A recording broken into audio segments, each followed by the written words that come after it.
आज आपण जाणून घेणार आहोत की एखाद्या महिला सहकारीने एखाद्या पुरुषावरती सेक्शुअल हॅरेसमेंटची खोटी तक्रार दाखल केली असेल तर त्या केसमध्ये त्या पुरुषांनी कोणती कायदेशीर पावले उचलावी, त्याचप्रमाणे पॉश ॲक्ट 2013 अंतर्गत पुरुषांना कोणते हक्क आहेत, तसेच ज्या महिलेने खोटी तक्रार दाखल केली असेल तिच्यावर कोणती कायदेशीर कारवाई होऊ शकते, हे आज आपण या व्हिडिओच्या माध्यमातून जाणून घेणार आहोत।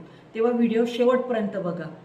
पॉश ॲक्ट 2013 हा कायदा महिलांना कामाच्या ठिकाणी होणारे लैंगिक छळ यापासून त्यांना संरक्षण, सुरक्षितता यासाठी हा लागू झालेला आहे। परंतु आपण बरेचदा काही केसमध्ये बघतो की महिला या कायद्याचा दुरुपयोग करताना आपल्याला दिसतात।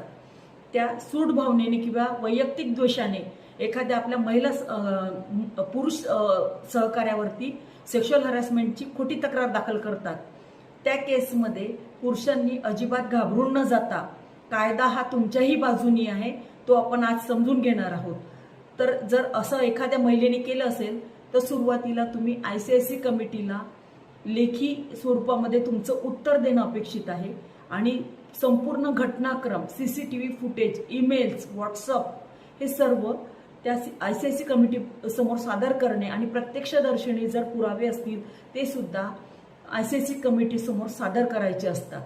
पॉश ॲक्ट 2013 मध्ये जो कलम 14 आहे तर त्यामध्ये समजा एखाद्या महिलेने अशी खोटी तक्रार दाखल केली असेल आणि ICIC कमिटीला ते निदर्शनात आलं असेल, त्यांच्या तपासामध्ये त्यांना असं आढळून आलं असेल की ही तक्रार खोटी आहे आणि हे जे पुरावे वगैरे देत आहेत हे सुद्धा याच्यामध्ये सत्यता नाही, तर या केसमध्ये त्या महिलेवरती कायदेशीर कारवाई करण्यात येते, तिचं निलंबन करण्यात येते, वॉर्निंग देण्यात येते।